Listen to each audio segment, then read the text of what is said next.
Welcome to For the Record. On this show, we talk about events of local interest, things that affect our communities in this area.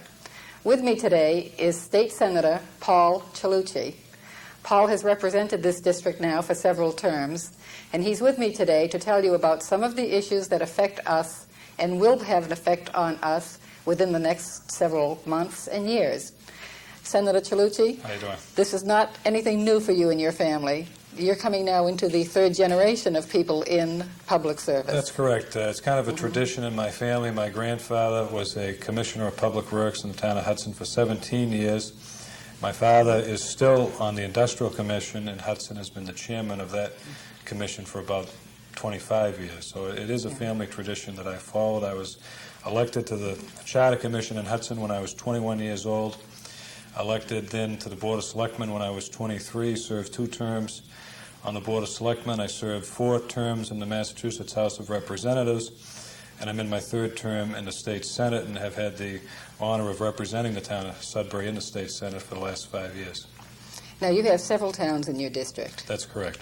Which are the other towns? Well, the largest community is the city of Marlborough, and then I have the towns of Sudbury, Hudson, Maynard, Stowe, Boxborough, Berlin, Littleton, Ayer, and Westford. So you and the town of Harvard. And the town of Harvard. Right. Okay, so you cover quite an area. Now, you probably then have been one of the youngest elected officials in the state, from what you're telling me. Well, I think that both when I was elected to the House back in 1976, I was one of the younger members at that time, although there have been much younger elected members of the House and of the Senate. In fact, recently in Hudson, a few years ago, at the time I was elected to the Board of Selectmen in Hudson at 23, I was the youngest in the history of the town, but that record has been broken by 5 years. Is that right? Steve Kerrigan was 18 years old when he was elected to the board a few years ago. Since you've been in the Senate now, there have been several issues that have come up, but I know one of the ones you've been very active in is the health issues in the state. Yeah, I served on the Health Care Committee in the legislature for 10 years, both between the House and the Senate. In fact, I served on that committee until this year. This year I was appointed the Assistant Republican Leader in the Senate, which is the number 2 position for the Republicans in the state Senate, and therefore had to curtail some of my committee activity. I did serve on the Health Care Committee for the last 10 years and have spent a lot of time on the issues of access to health care. I think this is going to be one of the major issues not only our state but our country faces in the next decade or 2, because what is happening is, because of improved health care, improved medical technology, and improved nutrition, people are living longer. And that's good news for all of us. We can look forward to longer, happier, healthier lives. But even though people live longer, elderly people require more health care attention than younger people. This is what we call the graying of America. And it's going to put a tremendous demand on a health care delivery system, and in fact it already is. So consequently, in terms of general policy, what I've tried to advocate as a member of the Health Care Committee and as a member of the legislature is we need to reduce dependence on high-cost institutions such as hospitals and nursing homes. Now, that's not to say we can eliminate hospitals and nursing homes. We're always going to have a need for these acute care facilities. But for example, it takes about $3,000 per year for a senior citizen to live in their own home with some home care services, someone to come to the house and help them out.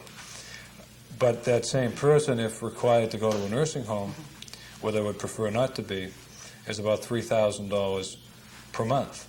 Sure, there are different levels of care, and I guess that's what correct. you're trying to establish. That's correct. And the more that we can keep people in their homes where they would prefer to be, much less expensive and much better for the individual concerned. And the same applies not only to our hospitals. We need to encourage more outpatient, out-of-hospital care, but also to the providers. I've been a great advocate of expanding the role of nurses and other non-physician health care providers, because I see this big demand coming down the road in the next decade because of the graying of America. And if we don't give more authority and responsibilities to nurses and physician assistants, we are not going to have enough providers to meet this demand. So we need to reduce our dependence not only on the high-cost institutions, but also on the high-cost providers. So I've been a great advocate of expanding the role of nurses. In fact, there was a bill just recently in the state Senate that I was a sponsor of that is designed to improve the education standards for the nursing profession, a revision in the Nurse Practice Act. It's somewhat controversial, but I believe we need to improve educational standards for nurses because, in my view, we're going to need to give nurses more responsibility and more authority. And what we've done, rather than pass that bill this year, is we've established a special commission that will try to resolve the differences that exist between nursing groups so that we can come forward with a bill in the next session. Now, would this involve some of the things like giving the immunization shots, for instance? And, well, that's kind of a budget issue. I think that when the administration cut those funds, I think that was outrageous. You know, in a $12 billion budget, there's a lot of other areas that you can cut before you cut immunization programs for young children. Those monies have been restored as they should have been, and that was kind of a red herring. Well, is this the ploy of cutting out the services where people are going to feel the impact? Well, I think that's part of it. I mean, my sense is that the administration and the Democratic majority in the legislature would like to see a tax increase. So if they make cuts at the service level where they impact people in need, it makes it easier for them to justify a tax increase. What I've been saying, and the Republican Party has been saying, is that we've let this bureaucracy grow out of control the last several years, and we need now to make our government smaller. We've added about 10,000 jobs, 18,000 jobs if you count the independent authorities, over the last 8 years. That's an incredible growth in a state whose population has not increased during that time period. So we need, in my view, to adopt a zero-based budget approach. We need to look at every single program, every line item. We can determine what's working, what's not working, where the waste is, where the duplication is. The other thing we need to do, in addition to zero-based budgeting and kind of bringing this bureaucracy under control, we need to look at some of the entitlement programs. We need to look at Medicaid. Why do we have the most expensive Medicaid program in the country? And we've offered an order, which we'll offer again when the deficit reduction bill comes to the Senate in a couple of weeks, and to establish a blue ribbon commission with some experts to look at our Medicaid program, find out why it's so expensive and what we can do to bring it into line. That is one of the largest increases in the budget each year. It's an entitlement program. There's nobody in the legislature who does not want people in need, poor people, to get health care benefits.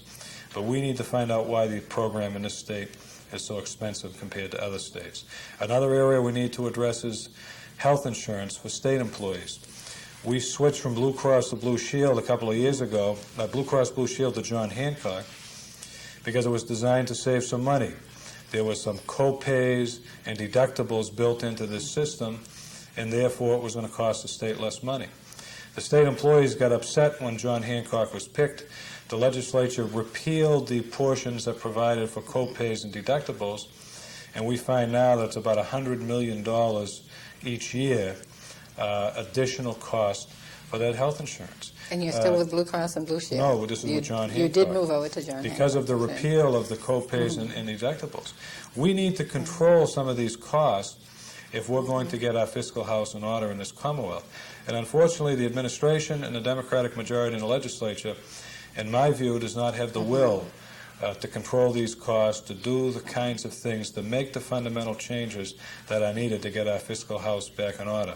The easy thing to do is to raise taxes, but my fear is that if we raise taxes again this year, because we have not controlled these rising costs, we're going to be back next year with another tax increase, and pretty soon Massachusetts is going to be Taxachusetts again.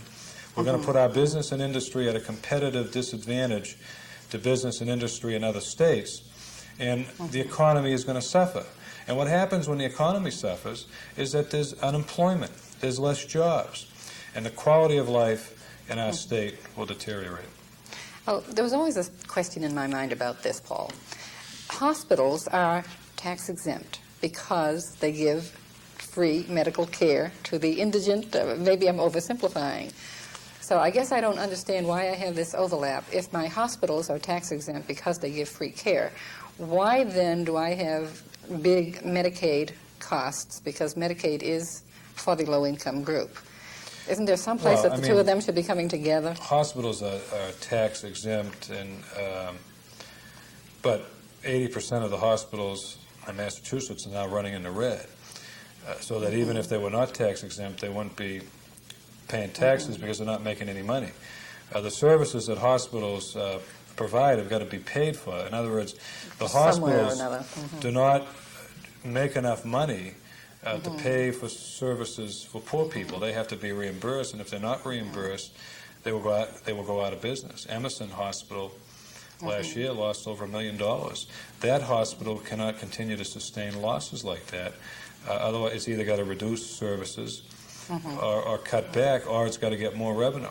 And I've worked very closely with Rena Spence, the Chief Executive Officer over there, and we filed some legislation to try to get a handle on what's happening to our acute care hospitals. Essentially, this universal health care bill that was passed last year, the financing piece of that has the financing system for hospitals.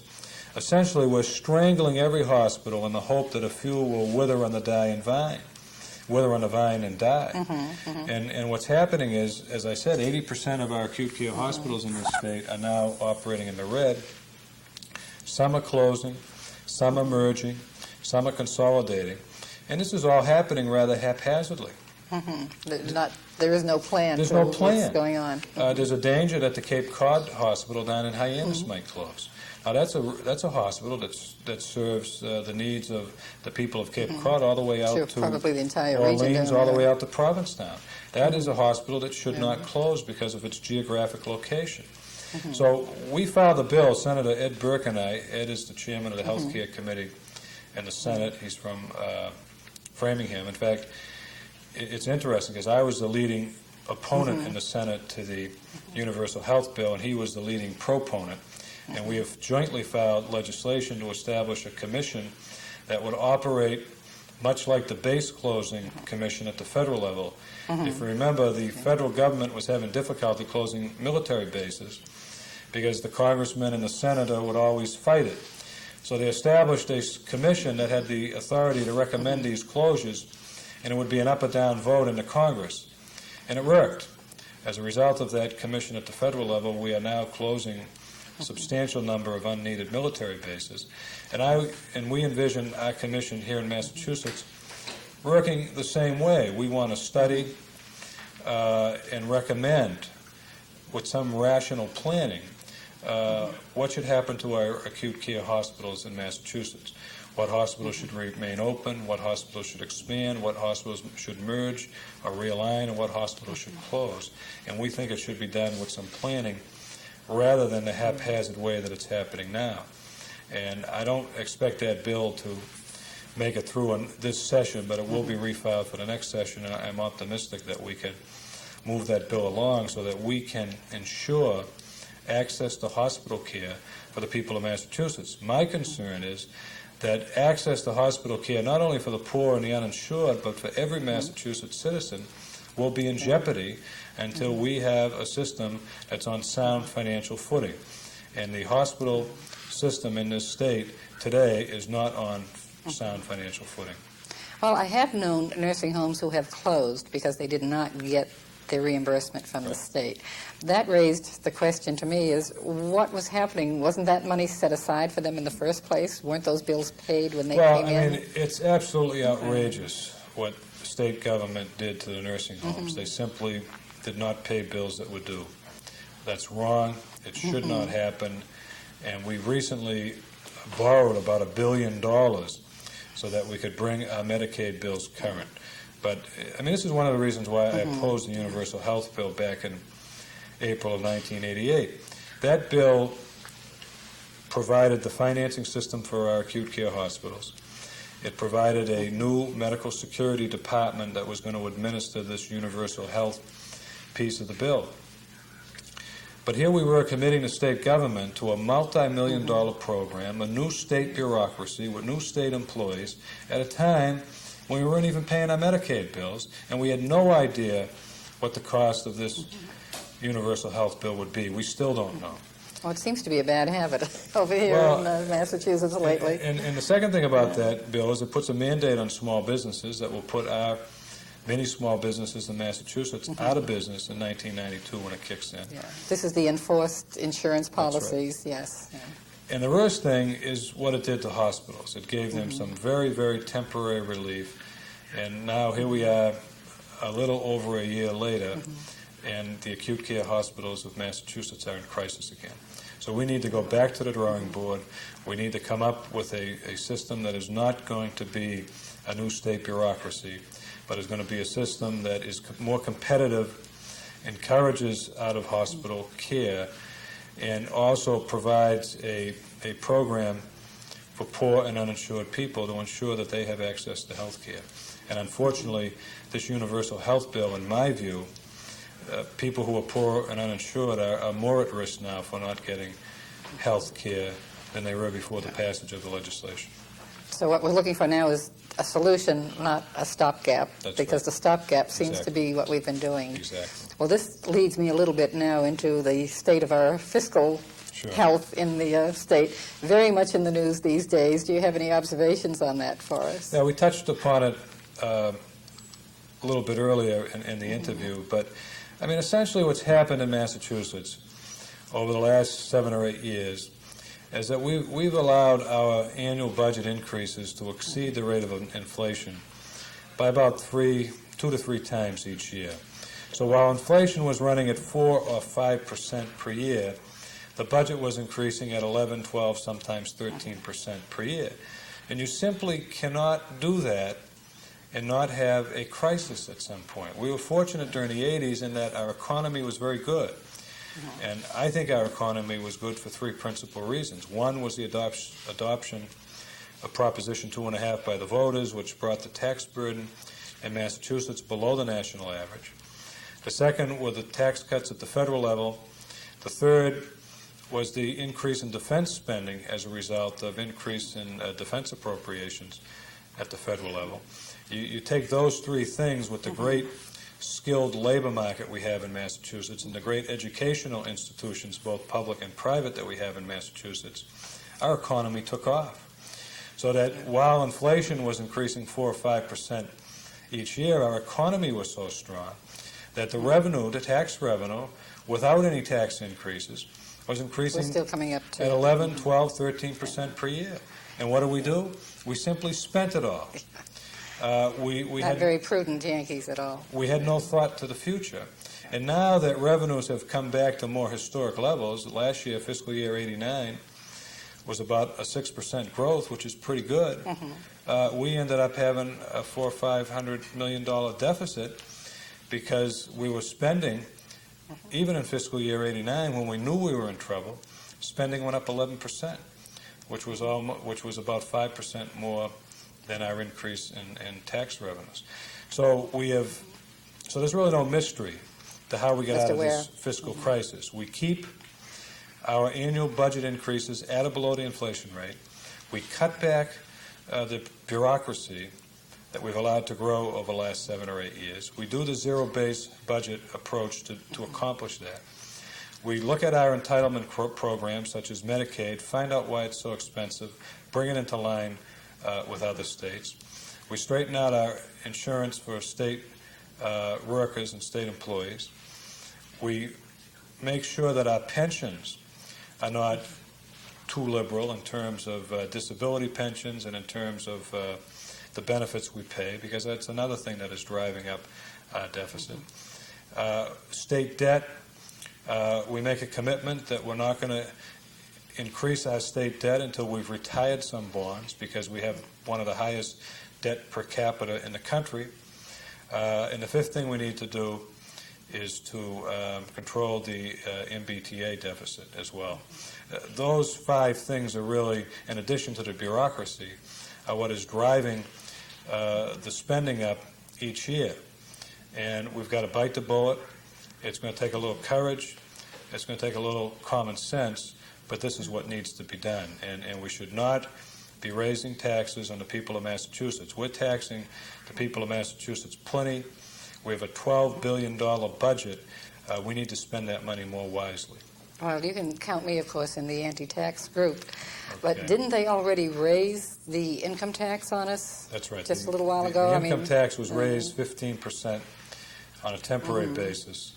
Of course, How temporary is temporary? Well, it's supposed to be for 18 months. The last time we had a temporary tax, it took us 11 years to get rid of it. So Did we have to have a referendum to get rid of it besides the surtax? Well, there was a threat of a referendum. Okay. The threat of the referendum led to the repeal of the surtax. So now they're talking about bringing in new taxes. They have already brought in the new tax, this 15% extra tax. You've decided to make the run for lieutenant governor, and I'm sure some of these points that you have brought up are among the reasons that you've decided to do this. I mean, it seems to me that we need some change in Massachusetts, and I think the people of Massachusetts are angry over what's happened, the fact that the Democratic Party has not managed the state very well. I summarize what's happened over the last few years in two words: neglect and deception. This problem was neglected. When I got up as a state senator on the floor of the Senate in the spring of 1988 and said, look, we're heading for fiscal disaster. This budget is out of balance. We don't have the revenue to support it. I was dismissed. It was partisan nonsense, presidential politics. Don't listen to the Republicans. Well, we were right. But what really hurts is the Democrats knew we were right, and they chose to sweep it under the rug because their governor was running for president, and they neglected it. If it had been dealt with back in the spring of '88, it would not be as serious or as problematic as it is today. And at the same time they neglected it, they stood up with straight faces and said to the people of Massachusetts, well, don't worry, the revenues will be there. Don't listen to the Republicans. They don't know what they're talking about. So I think the people of Massachusetts are angry, and they should be angry. And I think that what's happened in this state has happened because we've had one-party dominance for too long. And I tell people, whether they're Republicans or independents or Democrats, we need a stronger two-party system if we're going to restore the kind of balance that we should have in our government, if we're going to prevent this kind of neglect and deception from happening again. And the quickest way to bring two-party government back to Massachusetts is to elect a Republican governor and lieutenant governor. So I'm running for lieutenant governor. I'm running as part of a ticket with Bill Weld, and we believe that we represent the change the people of Massachusetts are looking for. We believe we can bring that change to Massachusetts, that we can bring a government that's smaller, but a government that's still compassionate, ethical, and effective back to our state. Well, for the record, I am an independent. I'm one of those folks that tries to go by the issues and then decides how I want to do this. But I have to say that my feeling more and more has been that the Democrats seem to have become the party of the entitlement, and that the Republicans seem to have become the party of please let the working person keep some of their money that they're working for. That's right. Maybe I'm being simplistic too. Well, there seems to be, I mean, I think there has been some changes in the parties and how the voters perceive the parties. I think Republican Party had some problems back in 1986 with some of our candidates for governor. I think with the '88 election, the George Bush, Dan Quayle race here in Massachusetts, which I had the honor of chairing the campaign in Massachusetts for the president, I think we demonstrated rather convincingly that the Republican Party is credible and is competitive. We ran a very aggressive campaign here in this state, and despite the fact that this was the home state of the Democratic nominee for president, we carried 197 of the 351 cities and towns, including the town of Sudbury, I'm proud to say. And we carried 3 counties. We carried Worcester County, Plymouth County, and Barnstable County. And I think we demonstrated that the Republican Party can be competitive in Massachusetts. I think the people are still a little bit, even though they're angry at the Democrats, they're still a little bit leery about the Republican Party, and that's why I think it's important that the Republicans put forth credible, capable candidates that the people of Massachusetts will feel comfortable in voting for. I'm convinced if we do that, that the people of Massachusetts will support Republican candidates for governor and lieutenant governor in the 1990 elections. Well, it's true that people will tend to label things just depending on maybe what they've been told, maybe what they've grown up with. Sure. I'm one of the kids who grew up during the Roosevelt era, and as I look back on that now, it seems to me that, sure, that's when big government really burgeoned. But that's because people were afraid and looking to Big Daddy for solutions, and I don't think that this whole generation feels that way at all. And the truth of the matter is that many of the reforms that were put through with the New Deal, Social Security, and many of the programs that came in during the Kennedy and Johnson years are in place in this country. And they do provide a safety net. And I think that to some extent the pendulum maybe has swung too far. And I think that really points out one of the major differences between the Republican Party and the Democratic Party, is that the Democratic Party believes in a bigger, more active government. Republican Party believes in a smaller, less active government. But the Republican Party and its members are as compassionate as the Democrats and as the people of Massachusetts are. We want a government that works, a government that is effective, because a government that is just feeding on itself, the bureaucracies that sustain themselves, they jeopardize the ability of government to deliver services to people in need. And that's exactly what's happening in this state today. Not only are we raising taxes, at the same time, we're cutting programs and cutting services for people in need. That shouldn't be happening, and it is happening. Which is a poor combination. When you're raising taxes and cutting services, you're bound to get the outcry. Massachusetts, I guess I'm fond of saying, is probably number 3 in getting defense money, which has been one of the things that has kept our economy up. That's right. Now, with the cuts coming in defense, then you foresee that there may be still another wrinkle in our economy coming up. That's right. As I said earlier, I think one of the keys for our economic recovery in the 80s was the increased defense spending at the federal level.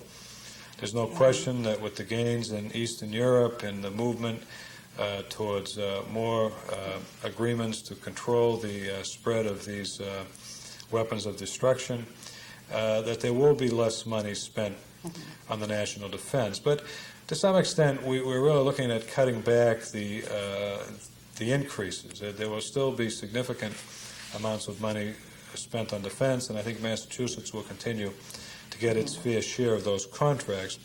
But clearly, we need to move our economy forward. We've become more and more of a service-based economy. I think we need to do things that will encourage manufacturing. I think we've lost too many manufacturing jobs. And I think we need to get our fiscal house in order so that we have a competitive tax structure in this state. Because I think business and industry are worried right now. They see this fiscal uncertainty at the state level, and they are concerned about expanding and locating their businesses right here in Massachusetts. So it's very important that we get our fiscal house in order, that we work with business and industry, find out what it is they need to thrive and prosper here, because I am one who is convinced that a strong economy, the jobs that economy provides, means that the quality of life in our state will be good. If we don't have a strong economy, we're not going to have jobs, and we're not going to have a good quality of life either. Yeah, and of course, again, in my view, it's far more superior to give people the opportunity for a job to make them self-reliant instead of having them rely on somebody's decision as to whether they are going to get a handout. That's correct. Sort of thing. I realize that our bond rating has slipped considerably too, and I'm sure that's also one of the major things that's going to be concerning you. Well, we're down now with Louisiana. We have the lowest bond rating in the country. We're tied with the state of Louisiana, and that's a very sad commentary on what's happened to this state government in the last couple of years, and another compelling reason why we need fundamental change in our government. And I'm convinced, and I say this whether I'm talking to Republicans or independents or Democrats, that if you want fundamental change, you've got to bring a new party in. The Democratic Party and the candidates who are running for the Democratic nomination for governor, they've all participated in building this government, building this bureaucracy, some of them for over 40 years. If you want change, fundamental change, then it seems to me you're going to have to look to the Republican Party for that change. And I think when the people of Massachusetts look at the Republican Party, they're going to see some very capable candidates, and I'm optimistic that they will support them. Well, I wait with interest to see what's going to be happening in the next few months. It's certainly going to be an exciting campaign season. This is the first time the governor's office has not had an incumbent running for re-election in about 30 years. The state treasurer has decided to retire after about 24 years. So there's going to be a lot of excitement about those statewide races, and there'll be a lot of interest in the legislative races as well. It's going to be an exciting political season for the candidates and for the people of Massachusetts. Well, I guess my feelings are a little bit mixed. I'm kind of sorry to be losing you as our representative in the Senate. That's right. Because now that means the district is going to be, I'm going to say up for grabs, because here again there won't be an incumbent running. That's right. There will be candidates running on both the Republican and Democratic side for the state Senate. And it's kind of interesting because in Sudbury you also are represented by Representative Seal Hicks in the House of Representatives, and she will be running for Carol Amick's state Senate seat in the Senate district that adjoins mine. So there'll be an open seat for state rep in Sudbury as well. So it's going to be a pretty active political season. I'm sure the citizens of Sudbury are going to have their doorbells knocked on by prospective candidates, and they're going to be getting flyers in the mail, and they're going to be listening to a lot of candidates try to make their case. Well, we look forward to an active political season. Sudbury, of course, is well known for being active politically. As somebody said one time, the reason we still have 1776 in our zip code is because we have never stopped fighting the revolution over here. Everything you've heard today has been for the record. This is Mary Jane Hillery with our State Senator Paul Cellucci, who will be a candidate for Lieutenant Governor in the next statewide elections.